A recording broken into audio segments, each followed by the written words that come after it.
নমস্কার। আজ আমরা একটা দারুণ সফরের গল্প শুনব। ভাবুন তো, একটা রহস্যময় প্রাকৃতিক শক্তি যেখান থেকে এমন একটা আবিষ্কার হলো যা আমাদের পুরো পৃথিবীকে চিরদিনের জন্য আলোকিত করে দিল। সেই গল্পটাই আজ বলবো। আচ্ছা, একবার ভাবার চেষ্টা করা যাক সেই সময়টার কথা যখন সুইচ টেপার কোনো ব্যাপারই ছিল না। সূর্য ডুবে গেল, আর তারপর কেমন ছিল সেই পৃথিবীটা?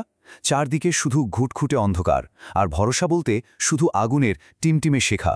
ঠিক এই বিশাল সমস্যাটা সমাধানের চেষ্টা থেকেই কিন্তু আমাদের আজকের গল্পের শুরু।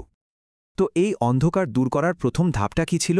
মজার ব্যাপার হলো, এটা কোনো কিছু তৈরি করা নিয়েছিল না, বরং প্রকৃতিতে আগে থেকেই লুকিয়ে থাকা একটা শক্তিকে খুঁজে বের করা নিয়েছিল।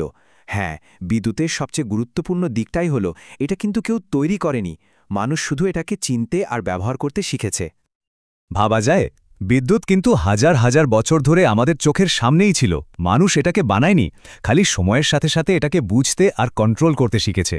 আর এর প্রথম আঁচ পাওয়া গিয়েছিল জানেন কবে? প্রায় ৬০০ খ্রিস্টপূর্বাব্দে, যখন থেলিস অফ মাইলেটাস প্রথম খেয়াল করেন যে অ্যাম্বার নামের একটা পাথর ঘষলে সেটা কিনা ছোট ছোট জিনিসকে নিজের দিকে টানছে। ওটাই ছিল শুরু। কিন্তু শুধু লক্ষ্য করলেই তো হবে না, তাই না? আসল চ্যালেঞ্জটা ছিল এই অদৃশ্য শক্তিটাকে বশে আনা। আর সত্যি বলতে সেই রাস্তাটা কিন্তু মোটেও সহজ ছিল না। বেশ লম্বা আর কঠিন একটা সফর ছিল সেটা। এই জ্ঞানটা কিন্তু একদিনে আসেনি, না, কয়েকশো বছর লেগেছে। বিজ্ঞানীরা একে একে এই রহস্যের জট খুলেছেন। ধরুন, ১৬০০ সালে উইলিয়াম গিলবার্ট প্রথম এটাকে একটা নাম দিলেন ইলেকট্রিকাস।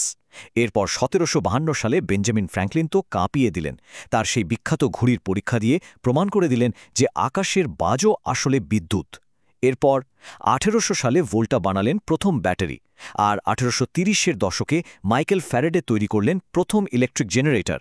মানে এক একটা ইট গেঁথে ভবিষ্যতের দেয়ালটা তৈরি হচ্ছিল। তো ১৯ শতক আস্তে আস্তে বিজ্ঞানীরা বিদ্যুৎ শক্তিকে ধরতে পারছিলেন, জমাও করতে পারছিলেন, সব ঠিক আছে। কিন্তু আসল ধাঁধাটা তো তখনও সমাধান হয়নি।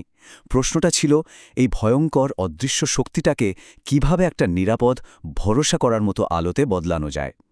এমন একটা আলো যা ঘরের কোনায় নিশ্চিন্তে জ্বালিয়ে রাখা যাবে। আর ঠিক এই একটা প্রশ্নের উত্তর খুঁজতেই যেন একটা রেস শুরু হয়ে গেল। পৃথিবী জুড়ে বহু বিজ্ঞানী, বহু উদ্ভাবক তখন এই অসম্ভবকে সম্ভব করার জন্য ঝাঁপিয়ে পড়লেন। চেষ্টা কিন্তু অনেকেই করছিলেন, একদম। যেমন হামফ্রি ডেভির কথাই ধরুন, তার বাতিটা ছিল বটে, কিন্তু সেটার আলো এতটাই তীব্র যে ঘরে ব্যবহার করার উপায় ছিল না। জোসেফ সোয়ান আরও একটু এগিয়েছিলেন, কিন্তু তার ফিলামেন্ট কয়েক মুহূর্তেই পুড়ে শেষ। আর ঠিক এখানেই টমাস এডিসন খেলাটা ঘুরিয়ে দিলেন। তিনি এমন একটা ফিলামেন্ট খুঁজে বের করলেন, সাধারণ কার্বনাইজড বাঁশ, যা শুধু অনেকক্ষণ টিকতই না, সস্তাও ছিল, আবার দারুণ কার্যকরও ছিল। ব্যাস, এই একটা জিনিসই তাকে রেসে সবার থেকে এক লাফে এগিয়ে দিল। ১২০০ সংখ্যাটা মনে রাখুন। কেন এটা এত গুরুত্বপূর্ণ? কারণ এডিসনের ওই কার্বনাইজড বাঁশের ফিলামেন্টটা একটানা ১২০০ ঘণ্টা পর্যন্ত জ্বলতে পারত। ভাবা যায়, আগের সব চেষ্টার তুলনায় এটা ছিল একটা বিশাল, অবিশ্বাস্য এক লাফ। আর এই একটা সংখ্যায় কিন্তু বৈদ্যুতিক বাতিকে ল্যাব থেকে বের করে সাধারণ মানুষের ঘরে ঢোকার দরজাটা খুলে দিয়েছিল। কিন্তু এই যে জাদুর মতো দেখতে যন্ত্রটা, এটা ঠিক কিভাবে কাজ করে? এর পেছনের বিজ্ঞানটা কি? শুনলে অবাক হবেন, এর পেছনের বিজ্ঞানটা কিন্তু দারুণ সহজ আর সুন্দর। দেখুন, পুরো ব্যাপারটা ঘটে মাত্র ৪টে সহজ ধাপে। প্রথমত, বিদ্যুৎ একটা খুব সরু তার ফিলামেন্টের মধ্যে দিয়ে যাওয়ার চেষ্টা করে। ২ নম্বর ধাপে ওই ফিলামেন্টটা ইচ্ছে করেই বিদ্যুৎকে যেতে বাধা দেয়, অনেকটা সরু গলিতে ভিড়ের মতো। আর এই বাধার কারণেই ফিলামেন্টটা অসম্ভব গরম হয়ে ওঠে আর গনগনে হয়ে আলো ছড়াতে শুরু করে। আর সবশেষে বাল্বের ভেতরের হাওয়া বের করে দেওয়া হয়, একটা ভ্যাকিউম তৈরি করা হয়। কেন? যাতে ফিলামেন্টটা অক্সিজেনের সংস্পর্শে এসে সঙ্গে সঙ্গে পুড়ে না যায়। ব্যাস, এই তো সহজ বিজ্ঞান। আর এখানেই এডিসনের আসল জাদুটা বোঝা যায়। দেখুন, তিনি কিন্তু শুধু একটা ভালো বাল্ব বানাননি, না, তিনি পুরো সিস্টেমটার কথা ভেবেছিলেন। একটা দীর্ঘস্থায়ী ফিলামেন্ট তো ছিলই, কিন্তু সেটার সাথে সাথে সুইচ, সকেট, এমনকি বাড়ি বাড়ি বিদ্যুৎ পৌঁছে দেওয়ার জন্য সার্কিট, সবকিছু নিয়ে তিনি একটা প্যাকেজ তৈরি করেন।